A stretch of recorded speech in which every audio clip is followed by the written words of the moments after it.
ബദ്രി രുദ്രയും കൊണ്ട് ബെഡിലേക്ക് ഒറ്റമറച്ചിലായിരുന്നു. രണ്ടു ശരീരങ്ങളും ഒന്നാകാൻ അധികം നേരം വേണ്ടി വന്നില്ല.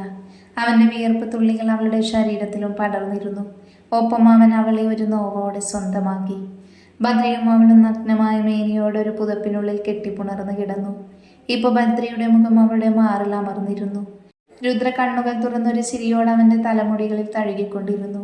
ഒപ്പം അവൾ അവനെ വിളിച്ചു, ഏട്ടാ, ബദ്രി ഏട്ടാ. എവിടെ? അവൻ അവളുടെ വിളി കേട്ടിട്ടും കണ്ണുകൾ പൂട്ടി അവളുടെ മാറിൽ തല ചേർത്ത് വെച്ച് തന്നെ അങ്ങനെ കിടന്നു. ബദ്രി ഏട്ടാ, ഞാൻ പറയുന്നത് കേൾക്കുന്നുണ്ടോ? മൂളിയ പോരാ, വാ തുറന്ന് പറയണം, കേൾക്കുന്നുണ്ടോ ഇല്ലയോന്ന്. അതെ, എനിക്ക് നല്ല ക്ഷീണമുണ്ട്. എൻ്റെ മോൾക്ക് വല്ലതും പറയാനുണ്ടെങ്കിൽ നാളെ പറഞ്ഞാൽ മതി. ഇപ്പം ഞാൻ എൻ്റെ പെണ്ണിൻ്റെ ചൂടേറ്റ് അല്പമൊന്ന് ഉറങ്ങിക്കോട്ടെ. വേണ്ട, എനിക്ക് പറയാനുള്ളത് കേട്ടിട്ട് ഉറങ്ങിയാൽ മതി. ഇല്ലെങ്കിൽ ഞാൻ ഇപ്പം എണീറ്റ് പോകും, പറഞ്ഞേക്കാം.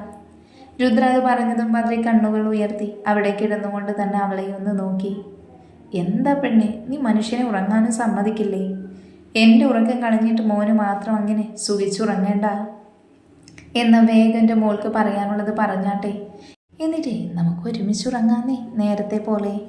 ഛേ, വഷളൻ നിന്റെ തന്ത. ദേ ഏട്ടാ, എൻ്റെ അച്ഛനെ പറഞ്ഞാലുണ്ടല്ലോ. പറഞ്ഞാൽ എന്ത് ചെയ്യും നീ? നിങ്ങളെ ഡിവോഴ്സ് ചെയ്തിട്ടേ ഞാൻ ഹരിയേട്ടനെ കെട്ടും. അത്രയ്ക്കായോ?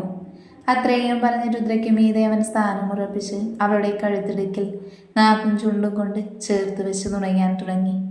രുദ്ര അവൻ്റെ കരങ്ങളിൽ കിടന്നുകൊണ്ടൊന്ന് പുളഞ്ഞുകൊണ്ട് പറഞ്ഞു, ബദ്രേട്ട വേണ്ട പ്ലീസ്. എന്നാൽ അവൻ അതൊന്നും മൈൻഡ് ചെയ്യാതെ ചെയ്തുകൊണ്ടിരുന്നു.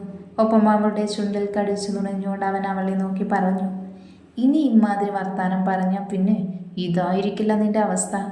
അതിന് രുദ്ര അവനെ നോക്കി ഒന്ന് കണ്ണുരുട്ടി. എന്താണ് ഉണ്ടക്കണ്ണി നോക്കി പേടിപ്പിക്കുന്നത്? അല്ല, മോൾക്ക് എന്തോ പറയാനുണ്ടെന്ന് പറഞ്ഞിട്ട് പറയുന്നില്ലേ? അതെങ്ങനെ? പറയാൻ എന്നെ സമ്മതിച്ചാലല്ലേ പറയൂ. എന്ന് പറ. രുദ്രഭദ്രയുടെ കണ്ണുകളിലേക്ക് നോക്കി. ഏട്ടന് ആൺകുട്ടിയാണോ പെൺകുട്ടിയാണോ ഇഷ്ടം? അതെന്താ നീ ഇപ്പം അങ്ങനെ ചോദിച്ചത്? കാര്യമുണ്ട്. ആദ്യം ഇത് പറ, ഏട്ടന് ആൺകുട്ടിയാണോ പെൺകുട്ടിയാണോ ഇഷ്ടം? എനിക്ക് രണ്ടുപേരെയും ഇഷ്ടമാണ്. എന്നാൽ കൂടുതൽ ഇഷ്ടം എൻ്റെ ഈ രുദ്രക്കുട്ടിയെയാണെന്ന് മാത്രം. അപ്പം നമുക്ക് ആദ്യം ജനിക്കുന്ന കുഞ്ഞ് ആൺകുട്ടി ആവാനാണോ പെൺകുട്ടി ആവാനാണോ ഏട്ടൻ്റെ ഇഷ്ടം? അതിന് നമുക്ക് കുറച്ച് വർഷത്തേക്ക് കുഞ്ഞുങ്ങളെ വേണ്ടല്ലോ. നിന്നെ ഇനിയും എനിക്ക് സ്നേഹിക്കാനുള്ളതാ. അതൊക്കെ ശരിയാ, എന്നാലും ഇത് പറ. നിന്നോട് ഞാൻ പറഞ്ഞതല്ലേ, ഇപ്പം എനിക്ക് അങ്ങനെയുള്ളൊരു ചിന്തയുമില്ല. നിന്റെ സേഫാണ് എനിക്ക് പ്രധാനം. അതുകൊണ്ട് തന്നെയാണ് നമ്മൾ ആദ്യമായി ഇവിടെ വെച്ച് ഒരുമിക്കാൻ നേരത്ത് നിനക്കൊരു ഗുളിക ഞാൻ തന്നത്. രുദ്ര ഒരു നിമിഷം ആ ദിവസം ഓർത്തുപോയി.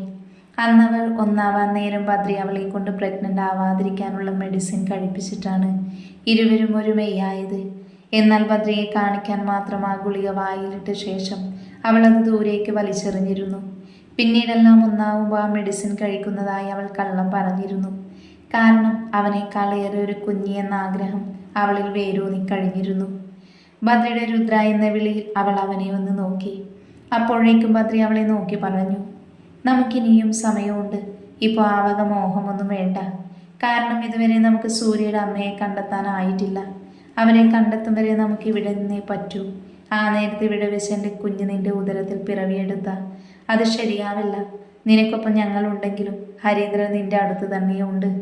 അവനെ കീഴ്പ്പെടുത്തുന്ന ടൈമിൽ നീ പ്രഗ്നൻ്റ് ആയ അവൻ പിന്നെ അത് വെച്ചാവും നിന്നെ എൻ്റെ മുന്നിൽ നിർത്തി രക്ഷപ്പെടാൻ നോക്കുന്നത്. ആ നേരം എനിക്ക് നിന്നെയും കുഞ്ഞിനെയും നഷ്ടമാവാൻ പാടില്ല. അതുകൊണ്ടിപ്പോൾ ബദ്രയുടെ കുഞ്ഞ് നീയാ, നിന്റെ കുഞ്ഞ് ഞാനും. തൽക്കാലം ഇവിടുന്ന് പോകും വരെ നമുക്കിടയിലേക്ക് ഇതുപോലെ പ്രണയിച്ചു പോകാൻ ഭാര്യയെ. ആ നേരത്തെ ഈ വക ചിന്തയൊന്നും തന്നെ ഈ കുഞ്ഞു തലയിൽ വേണ്ട കേട്ടോ. അത്രയും പറഞ്ഞവൻ അവളെ അവനിലേക്ക് ചേർത്ത് പിടിക്കുമ്പോൾ അവൾ അവനിലേക്ക് ചേർന്ന് കിടന്നു. എന്നാൽ ആ നിമിഷം രുദ്രയുടെ മനസ്സ് കലുഷിതമായിരുന്നു. അല്ല, ഇതാര് കീർത്തിയോ? വിജിത്ത് ചോദിച്ചു. ഞാൻ മാത്രമല്ല, ഒരാൾ കൂടെ ഉണ്ട് എനിക്കൊപ്പം. അത് പറയുമ്പോൾ വിജിത്ത് പിന്നിലേക്ക് നോക്കി. അപ്പോഴാണ് അവൾക്ക് പിന്നിൽ നിൽക്കുന്ന മഞ്ജുവിനെ കണ്ടത്. അല്ല, മഞ്ജു ഉണ്ടോ കൂടെ? അപ്പോൾ ബാക്കി എല്ലാവരും എവിടെ? അവരാരുമില്ല, ഞാനും അവളും മാത്രമേ ഉള്ളൂ. അല്ല, കീർത്തിക്ക് ഇവളെ എവിടുന്ന് കിട്ടി? ഒരാളുടെ അറിവില്ലാത്തത് കൊണ്ട് തപ്പിയിറങ്ങിയതാ അവൾ. വന്ന് പെട്ടത് എൻ്റെ അടുത്ത്. ഞാനും അവളെ പോലെ ഒരാളെ തപ്പി നടക്കുന്നത് കൊണ്ട് ഒരുമിച്ച് തപ്പാന്ന് കരുതി. എന്നിട്ട് കിട്ടിയോ തപ്പി നടന്നത്? ദേ വിജിത്തെ, എൻ്റെ വായിന്ന് കേൾക്കുന്നീ. എവിടെടാ പ്രണവും സിദ്ധുവും? ഇത്രയും നേരം എൻ്റെ മടിയിലുണ്ടായിരുന്നു, ഇപ്പം എണീറ്റ് പോയതേ ഉള്ളൂ. തമാശിക്കല്ലേ നീ കൂടുതലങ്ങ്.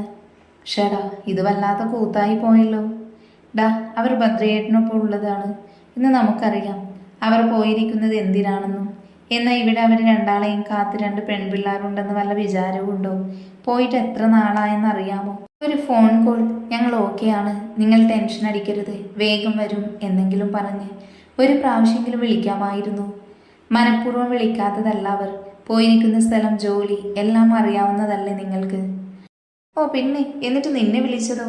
അപ്പം ഇതൊന്നും ബാധകമല്ലായിരുന്നോ? എന്നെയോ? എപ്പോ? എന്നെയൊന്നും വിളിച്ചില്ല. വിജിത്തെ, അധികം കിടന്ന് കള്ളം പറയല്ലേ നീ. വൈഷുമോള് പറഞ്ഞല്ലോ നിന്നെ എന്നും പ്രണവ് സിദ്ധുവും വിളിക്കുവാറുണ്ടെന്ന്. ബെസ്റ്റ്. ആ വെളിവില്ലാത്തവൾ വല്ലതും പറഞ്ഞു എന്ന് വെച്ച് അത് വിശ്വസിക്കാമോ? അവൾ സത്യം തന്നെയാ പറഞ്ഞത്, എനിക്കറിയാം. എൻ്റെ പൊന്ന് കീർത്തി, അവളെ പോലെ നിനക്കും വട്ടായോ? ഭദ്രയേട്ടൻ മാത്രമാ വിളിക്കുന്നേ എന്നെ, അതും എന്തെങ്കിലും അത്യാവശ്യം ഉണ്ടെങ്കിൽ മാത്രം. വിളിച്ച് കാര്യം പറഞ്ഞു കഴിഞ്ഞാൽ അപ്പോൾ തന്നെ ഫോൺ ഓഫ്. അതിൻ്റെ ഇടയ്ക്ക് സിദ്ധുവേട്ടനോടോ പ്രണവേട്ടനോടോ ഒന്നും സംസാരിക്കാൻ പോലും കഴിയില്ല. അവരുടെ അവിടുത്തെ തിരക്കും പ്രശ്നങ്ങളും നമ്മളല്ലേ മനസ്സിലാക്കേണ്ടത്. അല്ലാതെ ആ പെണ്ണെന്തെങ്കിലും പെച്ചും പേയും പറയുന്നുണ്ടെന്ന് ശരിയാണ്. അത് കേട്ട പാതി കേൾക്കാത്ത പാതി ഇങ്ങനെ പാഞ്ഞു വരേണ്ട വല്ല കാര്യവുമുണ്ടോ? അത് പറയുമ്പോൾ 2 പേരും അവനെ നോക്കി ഒന്ന് ചിരിച്ചു. അധികം നിന്ന് കിണിക്കല്ലേ.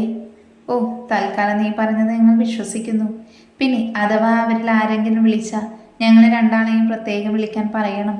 ഇല്ലെങ്കിൽ അതിൻ്റെ ഭവിഷ്യത്ത് വരുമ്പോൾ അവർ തന്നെ അനുഭവിക്കേണ്ടി വരുമെന്ന് ഞങ്ങൾ പറഞ്ഞുവെന്ന് പറഞ്ഞേക്കണം. അത്രയും പറഞ്ഞ് അവർ അവിടെ നിന്ന് പോകുമ്പോൾ വിജിത്ത് അവരെ 2 പേരെയും തന്നെ ഒരു നെടുവീർപ്പോടെ നോക്കി നിന്നു. കോപ്പാണ് ഇതല്ല നീ അന്നും പറഞ്ഞിട്ട് പോയത്. എന്നിട്ട് എന്തായി? തീർക്കാൻ പറ്റിയോ ആ മരുന്നുകളെ? ഇല്ലല്ലോ. പണ്ട് ഭദ്രയുടെ അച്ഛൻ്റെയും അമ്മയുടെയും മരണം ഉൾപ്പെടെ ആ പ്രണവിൻ്റെ തന്തയും തള്ളയും കൊന്നതുവരെ ആക്സിഡന്റ് കൊലപാതകം നീ നല്ല വെടിപ്പായി ചെയ്തതുകൊണ്ടാണ് പോണ്ടിച്ചേരിയിൽ നിന്നും നിന്നെ തന്നെ ഇവിടേക്ക് കൊണ്ടുവന്നത്, വിജയദേവി ദേഷ്യത്തോടെ പറഞ്ഞു. തൽക്കാലം ഒരു പ്ലാനും ഇപ്പോൾ വേണ്ട സെൽവം. ഹരീന്ദ്രൻ എന്തോ മനസ്സിൽ കണ്ടിട്ടുണ്ട്. അതെന്താന്ന് അവന് മാത്രമേ അറിയൂ. അതുകൊണ്ട് അതുവരെ അവരെ ഒന്നും ചെയ്യേണ്ട. തൽക്കാലം നിങ്ങൾ ആ വിജിത്തിനെയും വരുണിനെയും പ്രത്യേകം ഫോളോ ചെയ്യണം. അതുവഴി അരുന്ധതി എവിടെയുണ്ടെന്ന് കണ്ടെത്താനാവും. ആദ്യം അത് ചെയ്യ്. അത്രയും പറഞ്ഞ് അയാൾ പോകുമ്പോൾ സെൽവം കൂട്ടരും ഓരോ വഴിക്കായി വിജിത്തിനെയും വരുണിനെയും ഫോളോ ചെയ്യാനായി തിരിഞ്ഞു. രുദ്ര രാവിലെ കുളിച്ചൊരുങ്ങി താഴെ വരുമ്പോൾ അവൾ കയ്യിലെ ഗായത്രി ഒരു ഗ്ലാസ് ചായ കൊണ്ടുകൊടുത്തു. മോൾക്കുള്ള ചായ ഞാൻ വേറെ ഉണ്ടാക്കി വെച്ചിട്ടുണ്ട്. ഇത് സൂര്യമോനുള്ള ചായയാണ്. മോള് കൊണ്ടുകൊടുത്തിട്ട് വാ. അവൻ പുറത്തു നിൽപ്പുണ്ട്. അപ്പോഴേക്കും കല്ലു അവരുടെ അടുത്തായി വന്നു നിന്നുകൊണ്ട് പറഞ്ഞു, ചേച്ചി തന്നെ കൊണ്ടുകൊടുക്കണമെന്ന് നിർബന്ധമുണ്ടോ? അമ്മയ്ക്കെന്താ അങ്ങോട്ട് കൊണ്ടുകൊടുത്താ? അതെ, മോൾ അവൻ്റെ ഭാര്യ ആവാൻ പോകുന്ന പെൺകുട്ടിയാ. അപ്പോൾ അവൻ്റെ കാര്യങ്ങൾ ശ്രദ്ധയോടെ നോക്കേണ്ടത് മോളാണ്. അതിന് ഭാര്യ ആയില്ലല്ലോ. അത്രയ്ക്ക് നിർബന്ധമാണെങ്കിൽ അങ്ങനെ ആവുന്നെങ്കിൽ ആയിട്ട് മതി. എനിക്ക് ചേച്ചിയെ കൊണ്ടേ ഒരത്യാവശ്യമുണ്ട്. അതുകൊണ്ട് ഈ ചായ അമ്മ തന്നെ കൊണ്ടുകൊടുത്തോ. അത്രയും പറഞ്ഞ രുദ്രയുടെ കയ്യിലിരുന്ന് ചായ കപ്പ് വാങ്ങി ഗായത്രിയെ തിരിച്ചേൽപ്പിക്കാവുന്നതോ ഗായത്രി അവളുടെ ചെവിക്ക് പിടിച്ച് കിഴുക്കിക്കൊണ്ട് തന്നെ പറഞ്ഞു, നീ ഇപ്പോൾ എൻ്റെ സൂര്യമോൻ എന്താ പറഞ്ഞെന്ന്? കോർക്കോടനെന്നോ? ഇനി പറയുമോ അങ്ങനെ? ആ, എൻ്റെ ചെവി എനിക്ക് വേദനിക്കുന്നു, വിടമ്മേ. ഗായത്രി അവളുടെ ചെവിയിലെ പിടുത്തം വിട്ട് അവളെ നോക്കുമ്പോൾ അവൾ ചെവി തിരുമ്മി കണ്ണുരുട്ടി അവരെ നോക്കി നിന്നു.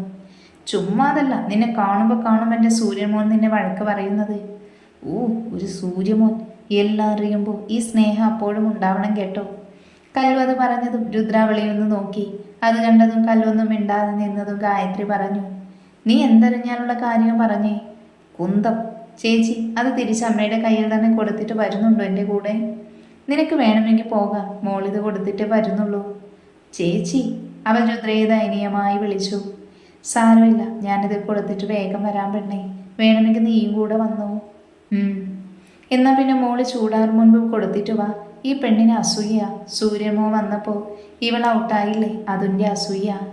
അതിനവളൊന്ന് പുച്ഛിച്ചുകൊണ്ട് രുദ്രയും കൊണ്ട് മുന്നിലേക്ക് നടന്നു. പുറത്ത് വരുമ്പോൾ കണ്ടു പുറത്തുനിന്ന് വർക്കൗട്ട് ചെയ്യുന്ന ഹരീന്ദ്രനെ. ഇങ്ങേരെന്താ ചേച്ചി എണ്ണയിലിട്ട് വറുക്കാൻ നിർത്തിയിരിക്കുവാണോ? മൊത്തത്തിലൊരു എണ്ണമയം. ചുമ്മാതിരിക്ക്, അയാൾ കേൾക്കണ്ട. കേട്ട നിന്നെയാവും ആദ്യം എണ്ണയിലിട്ട് വറുക്കുക. ഓ പിന്നെ, അയാൾ വലിയ അധോലോകമായിരിക്കും. അതെ, അയാളുടെ നാട്ടിൽ. ഇവിടെ ഞാനാ അധോലോകം. എന്നാൽ ഈ ചായ നീ തന്നെ കൊണ്ടുകൊടുക്ക്, ഞാൻ ഇവിടെ നിൽക്കാം. അയ്യോ അത് വേണ്ട, എനിക്ക് വിയർപ്പിൻ്റെ അസുഖമുണ്ടായി. അതുകൊണ്ട് അധികം നടന്ന വിയർത്ത് ക്ഷീണിക്കും. അതുകൊണ്ട് ചേച്ചി കൊണ്ടുകൊടുക്ക്. ഞാൻ ചേച്ചി വരുന്നവരെ ഇവിടെ നിൽക്കാം, പോരെ? ആ ബെസ്റ്റ്, നല്ല ഒന്നാന്തര അധോലോക നായിക. അത്രയും പറഞ്ഞ് രുദ്ര മുന്നിലായി നടന്നു ചെന്നു ഹരീന്ദ്രന്റെ പിറകിൽ നിന്നുകൊണ്ട് വിളിച്ചു, ചായ. ഹരീന്ദ്രൻ തിരിഞ്ഞു നോക്കുമ്പോൾ മുന്നിൽ രുദ്ര. അവളെ കണ്ടതും അവനൊരു ചിരിയോട് അവൾക്കടുത്തേക്ക് നടന്നു വന്നു. അത് കണ്ട് അന്തിച്ച് അവിടെ തന്നെ കല്ലുവും രുദ്രയും നിന്നു. ഹരീന്ദ്രൻ രുദ്രയുടെ അടുത്തേക്ക് വന്നുകൊണ്ട് അവളുടെ കയ്യിൽ നിന്നും ആ ചായക്കപ്പ് വാങ്ങുമ്പോൾ അവൻ അവളുടെ കരങ്ങളിൽ പിടിച്ചു. എന്നാൽ രുദ്ര വേഗം തന്നെ ആ ചായക്കപ്പ് കൊടുത്തുകൊണ്ട് അവളുടെ കരങ്ങൾ പിൻവലിച്ചു. രുദ്ര വേഗം അവിടെ നിന്നും പോകാൻ നിന്നതും ഹരീന്ദ്രൻ പറഞ്ഞു, താൻ എന്താടോ പന്തം കണ്ട പെരുച്ചാഴിയെ പോലെ ഓടിപ്പോകാൻ നിൽക്കുന്നത്? അവിടെ നിൽക്കടോ, തന്നെ ഞാനൊന്നും ചെയ്യില്ല. അത്രയും പറഞ്ഞ് അവൾ കൊടുത്ത കാപ്പി അവൻ കുടിച്ചുകൊണ്ട് തന്നെ അവൾക്ക് മുന്നിൽ വന്നു നിന്നു. എന്നാൽ രുദ്ര പേടിയോടെയും അമ്പരപ്പോടെയും അവനെ ഒന്ന് നോക്കി. അത് പിന്നെ കല്ലൂന് എന്നെക്കൊണ്ട് എന്തോ അത്യാവശ്യമുണ്ടെന്ന് പറഞ്ഞു, അതാ ഞാൻ. ഉടൻ തന്നെ ഹരീന്ദ്രൻ കല്ലൂനെ നോക്കി ചോദിച്ചു, നിനക്കെന്താ ഞങ്ങൾ സംസാരിക്കുന്നിടത്ത് കാര്യം? നിനക്കെന്തേലും ആവശ്യമുണ്ടെങ്കിൽ നീ തന്നെ ചെയ്തോളണം, കേട്ടല്ലോ? അതുകൊണ്ട് അധികം ഇവിടെ നിന്ന് കാല് കഴിപ്പിക്കാതെ പോകാൻ നോക്ക്. എന്നാൽ കല്ലു അവിടെ തന്നെ നിന്നു. ഇത് കണ്ടതും ഹരീന്ദ്രൻ ദേഷ്യത്തോടെ അലറി, നിന്നോടല്ലടി പറഞ്ഞത് കയറിപ്പോകാൻ. ആ അലർച്ചയിൽ നിന്ന് നടുങ്ങിക്കൊണ്ട് കല്ലു സ്ഥലം വിട്ടു. എന്നാൽ പോകുന്ന പോക്കിൽ അവൾ ഹരീന്ദ്രനെ കണ്ടറിഞ്ഞ് കണക്കിന് പ്രാഗിക്കുന്നു. ഹരീന്ദ്രൻ രുദ്രയെ നോക്കി പറഞ്ഞു, പേടിച്ചോ താൻ? അവളൊന്ന് ചിരിക്കാൻ ശ്രമിച്ചുകൊണ്ട് പറഞ്ഞു, ഞാൻ പൊയ്ക്കോട്ടെ. വേണ്ടെന്ന് പറഞ്ഞാൽ പോകുമോ? രുദ്ര വീണ്ടും അവനെ കണ്ണുമിഴിച്ചു നോക്കി. താൻ ചിന്തിക്കുന്നുണ്ടാവും, ഇന്നലെ വരെ തന്നെ ഉപദ്രവിച്ചും ദേഷ്യപ്പെട്ടും നടന്നവൻ ഇപ്പോൾ വന്ന് സോഫ്റ്റായി സംസാരിക്കുന്നുണ്ടല്ലോ എന്ന്. ശരിക്കും എനിക്ക് അതെന്താന്ന് പിടികിട്ടിയില്ല ആദ്യം. പക്ഷെ പിന്നീട് എനിക്ക് മനസ്സിലായി തന്നെ ഞാൻ സ്നേഹിക്കുന്നത് കൊണ്ടാണ് ഇങ്ങനെയെന്ന്. അത് കേട്ടതും രുദ്രയുടെ കണ്ണുകൾ വീണ്ടും മിഴിഞ്ഞു വന്നു. സത്യാണല്ലോ, ഞാൻ ഇവിടുന്ന് മാറുന്ന ആ 3-4 ദിവസങ്ങളിൽ താൻ അരികിലില്ലെന്ന് തോന്നുമ്പോൾ മനസ്സെന്തോ എന്നോട് പറയാതെ പറയുന്നത് പോലെ തന്നെ ഞാൻ സ്നേഹിച്ചു തുടങ്ങിയെന്ന്. തന്നോട് ദേഷ്യവുമെല്ലാം കാണിക്കുമ്പോഴും എവിടെയോ ഞാൻ അറിയാതെ തന്നോടൊരു ഇഷ്ടം തുടങ്ങിയിരുന്നു. എന്നാൽ അത് ഞാൻ തിരിച്ചറിഞ്ഞു തുടങ്ങാൻ ഇവിടുന്ന് മാറി നിൽക്കേണ്ടി വന്നെന്ന് മാത്രം. ഇപ്പം ശരിക്കും ഈ സൂര്യൻ തന്നെ സ്നേഹിക്കുന്നുണ്ട്.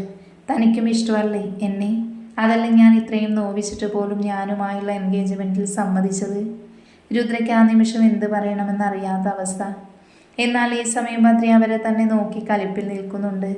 ബദ്രിയെ കണ്ടതും രുദ്ര വേഗം തന്നെ ഹരീന്ദ്രനെ നോക്കി പറഞ്ഞു, മായമ്മനെ തിരക്കുന്നുണ്ടാവോ? ഞാൻ പോയിട്ട് വരാം. അത്രയും പറഞ്ഞ് തിരിഞ്ഞു പോകാൻ നിന്ന രുദ്രയുടെ കയ്യിൽ പിടിച്ചു വലിച്ചതും അവൾ പിന്നിലേക്ക് വീഴാൻ പോയതും അവളുടെ ഇടുപ്പിലൂടെ അവൻ അവളെ അവൻ്റെ നേർക്ക് പിടിച്ചു നിർത്തി. എന്നാൽ ഇത് കണ്ട ബദ്രി കയ്യിലിരുന്ന വടി ദേഷ്യത്തിൽ തന്നെ ഞെരിച്ചൊടിച്ചു. അത് കണ്ട പ്രണവ് സിദ്ധുവിനെ നോക്കി പറഞ്ഞു, ഡാളിയ, ഞാൻ പശുവിന് പുല്ല് കൊടുത്തിട്ട് വേഗം വരാം. നീ ബദ്രിയുടെ അടുത്ത് തന്നെ നിന്നോണേ. അത്രയും പറഞ്ഞ് തടി തപ്പാൻ നോക്കിയ പ്രണവിൻ്റെ കഴുത്തിൽ പിടിച്ചുകൊണ്ട് തന്നെ സിദ്ധു പറഞ്ഞു, ആ തെണ്ടി, അങ്ങനെ ഇപ്പം നീ മാത്രം തടിയൂരാൻ നോക്കണ്ട. അവൻ ലോ ഉള്ളത് കണ്ട് കലി ഇളകി വല്ലതും തന്ന നീയും നിന്റെ ഷെയർ വാങ്ങിക്കോണം. അല്ലാതെ നിനക്കും കൂടെയുള്ള ഷെയർ ഞാൻ ഒറ്റയ്ക്ക് വാങ്ങുമെന്ന് കരുതണ്ടടാ. മനസ്സിലായി അല്ലേ? ആയി, അതുകൊണ്ടല്ല നിന്റെ കഴുത്തിന് പിടിച്ച് നിർത്തിയിരിക്കുന്നത്. രുദ്ര അവൻ്റെ കരങ്ങളിൽ കിടന്നൊന്ന് ഞെരിഞ്ഞു. ഒപ്പം ഹരീന്ദ്രൻ പിന്നിലേക്ക് ആഞ്ഞു തള്ളിക്കൊണ്ട് അവിടെ നിന്ന് പോകുമ്പോൾ അവൻ വിളിച്ചു പറഞ്ഞു, നിന്നെ ഞാൻ പിന്നെ കണ്ടോളാം. അത്രയും പറഞ്ഞ ശേഷം അവൻ പറഞ്ഞു, നിന്നെ ഞാൻ പിന്നെ കണ്ടോളാം. അത്രയും പറഞ്ഞ ശേഷം അവൻ ദേഷ്യത്തോടെ വീണ്ടും പറഞ്ഞു, ഇല്ല ബദ്രി, നിനക്ക് ഇവളെ കിട്ടില്ല. നിനക്ക് മുന്നേ ഞാൻ ഇവളെ നേടും. ഞാൻ മാത്രമല്ല പലരും. ഒപ്പം മുംബൈ റെഡ് സ്ട്രീറ്റിൽ തെരുവിൽ ഞാൻ ഇവളെ വിൽക്കും. അവളുടെ ആ രൂപം, അതാണ് നിനക്ക് തരാൻ പോകുന്ന അടുത്ത തകർച്ച. അതുവഴി നിന്റെ മരണവും. അത്രയും പറഞ്ഞൊരു വഷളം ചിരിയോടെ അവൻ അവിടെ നിൽക്കുമ്പോൾ അവനെ കത്തിജ്വലിക്കുന്ന കണ്ണുകളോടെ നോക്കി നിൽക്കുന്ന ബദ്രിയെ അവൻ കണ്ടില്ല. രുദ്ര ഓടി വന്ന് നിന്നത് കല്ലുവിൻ്റെ റൂമിലാണ്. വേഗം തന്നെ അവൾക്ക് പിന്നാലെ കല്ലുവും വന്നു. ഡോറടയ്ക്കുമ്പോൾ രുദ്ര അവിടെ ഇരുന്ന ബോട്ടിലുള്ള വെള്ളം വെപ്രാളത്തോടെ കുടിച്ചു. കല്ലു അവളെ തന്നെ നോക്കി നിന്നു. രുദ്ര കുപ്പി മേശപ്പുറത്തായി വെച്ച ശേഷം കരങ്ങൾ നെഞ്ചിൽ വെച്ചുകൊണ്ട് ശ്വാസം എടുത്തു വിട്ടു. ചേച്ചി, എന്ത് പറ്റിപ്പോ ഇങ്ങനെ ടെൻഷനാവാൻ? അയാൾ ചേച്ചിയെ വഴക്ക് പറഞ്ഞോ?